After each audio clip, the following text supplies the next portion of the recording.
अवतार मेहर बाबा की जय। अवतार मेहर बाबा की जय। जय मेहर बाबा। ये मेहर बाबा कॉलिंग का 24वां एपिसोड है। बाबा का संदेश है। इसका हेडिंग है कामना मत करो। अभी मैं मैसेज पढ़ता हूँ, बाद में एक्सप्लेन करने की कोशिश करता हूँ, इंटरप्रेट करने की।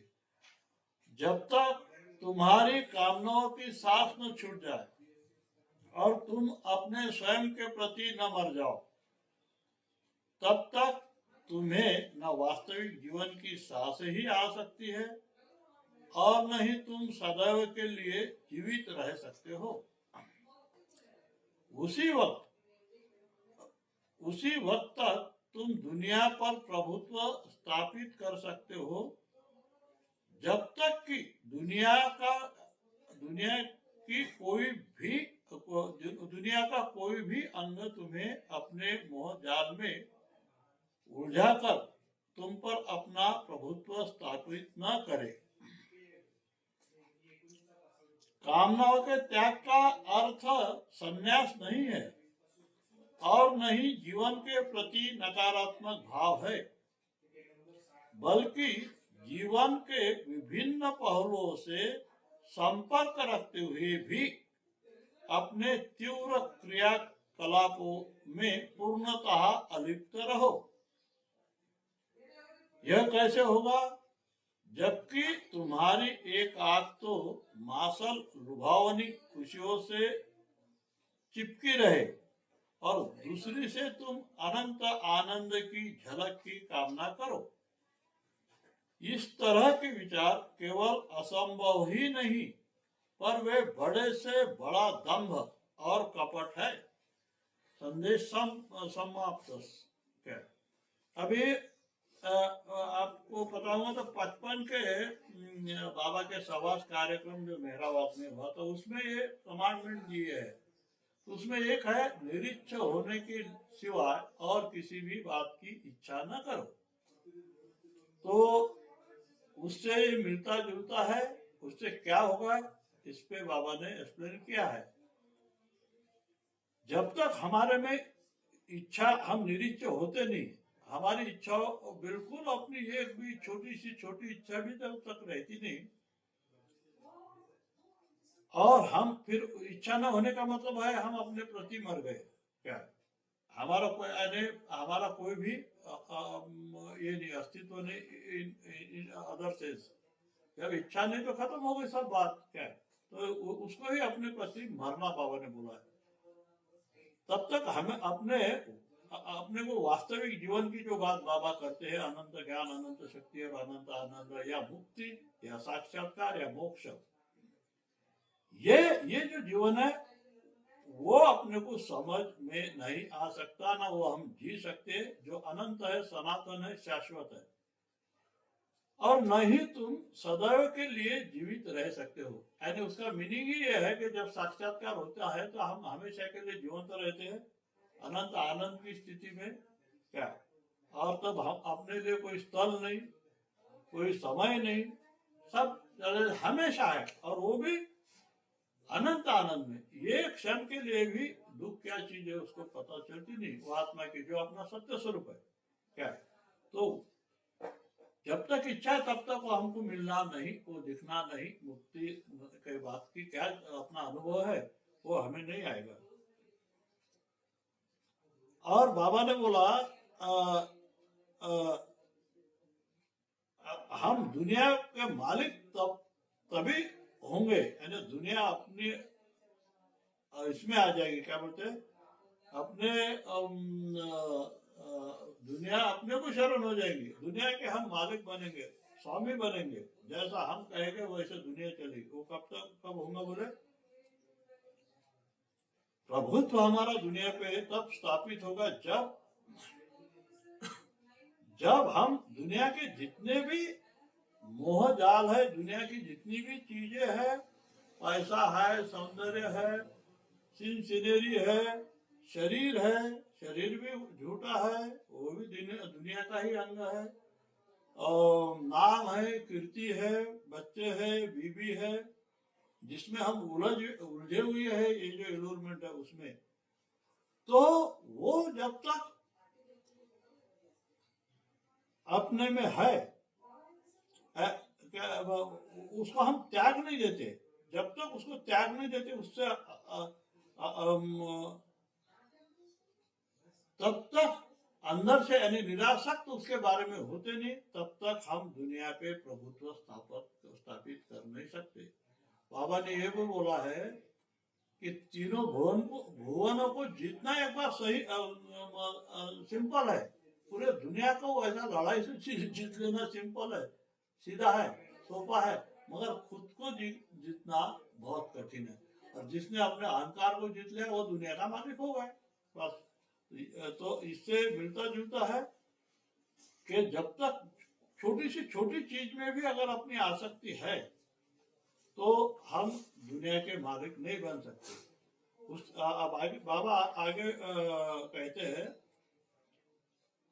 ये जो इच्छाओं का त्याग का अर्थ ये नहीं है, बाबा बोलते हैं क्या कि संन्यास लेना या फिर निगेटिव एटीट्यूड, यानी क्या बोलते उसको नकारात्मक भाव दुनिया के प्रति, यार छोड़ो यार ये तो माया है, ना अपन शादी में जाएंगे, ना कोई अच्छे कपड़े पहनेंगे, उसका ये मतलब नहीं है।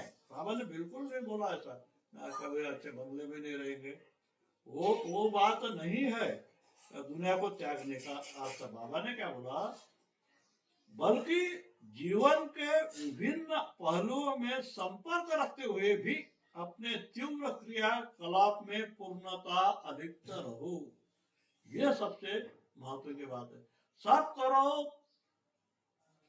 ड्रामा देखो, पिक्चर देखो, शादी ब्याह में जाओ, अच्छे कपड़े पहनो, अच्छा खाना खाओ, जैसा तुम्हारा अच्छे घर में रहो, वो उससे कोई लेन देन नहीं बाबा को।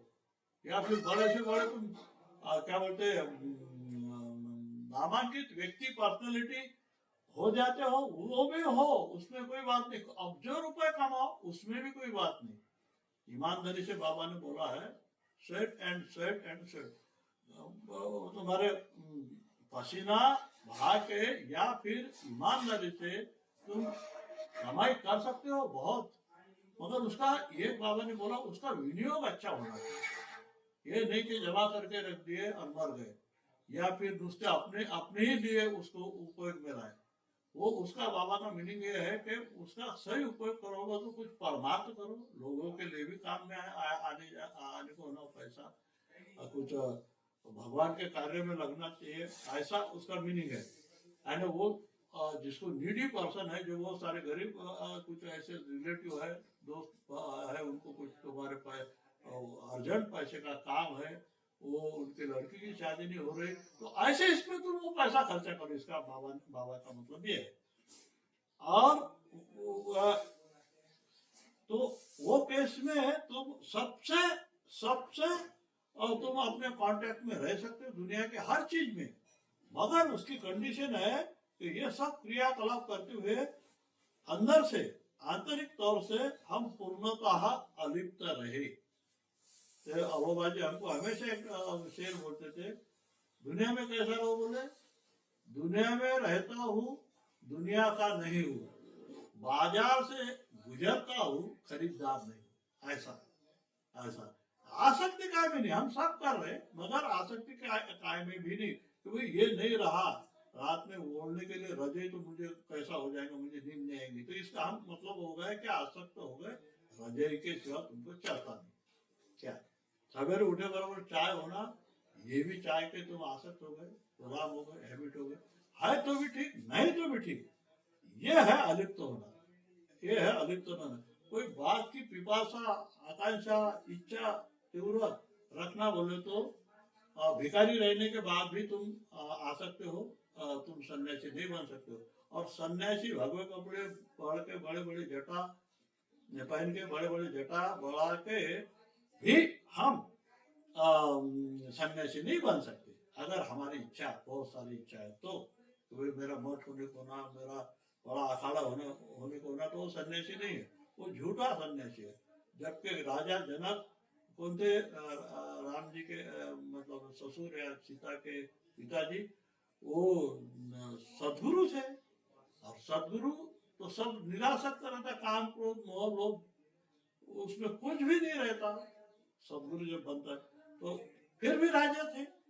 जैसा आपने ये महाराज के नारायण बाबा के पास सदगुरु में से एक केड़गांव बैठ के नारायण महाराज, ये भी हीरे के अंगूठियां पहनते थे, मखमल के कोट बिल्कुल पतले, उनके धोती वगैरह बहुत अप टू डेट रहते थे। राजयोगी बाबा ने बोला राजयोगी थे वो, यानी राजयोगी जैसे रहते थे, मगर सदगुरु थे। सदगुरु को कोई भी आसक्ति नहीं रहती दुनिया की चीज में।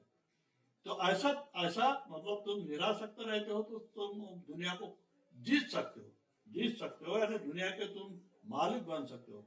तो बाबा अपने को पूछते ये कैसा होगा, जबकि हम लोगों का ऐसा है कि हमको यानी आसक्ति भी है अच्छी अच्छी चीजों में, दुनिया की हर चीज में हम आसक्त है, लुभावनी चीज है, उसमें हमारा दिल भी रहता, इच्छा भी रहता कि अच्छी कार आ जाए, एयर कंडीशन वगैरह वगैरह, और उससे चिपके भी रहते। और दूसरी तरफ हम बोलते कि बाबा हमको मुक्ति दे दे क्या। तो ये तो ऐसी इच्छा करना भी बहुत गलत है। बाबा बोलते हैं, यहाँ तक बाबा ने ऐसा शब्द यूज किया कि इस तरह के विचार केवल असंभव ही नहीं, पर वे बड़े से बड़ा दंभ और कपट है। लोग एक तरफ बाबा बाबा भी कर रहे हैं और भगवान मिलाने के हुए हमको मुक्त होना ये कर रहे, सब उपास तापास वगैरह, और एट ए सेम टाइम दुनिया के पैसे में, नाम में, कीर्ति में तुम आसक्त हो, तो ये बहुत बड़ा अनेक प्रकार का हिपोक्रेसी हो जाएगी,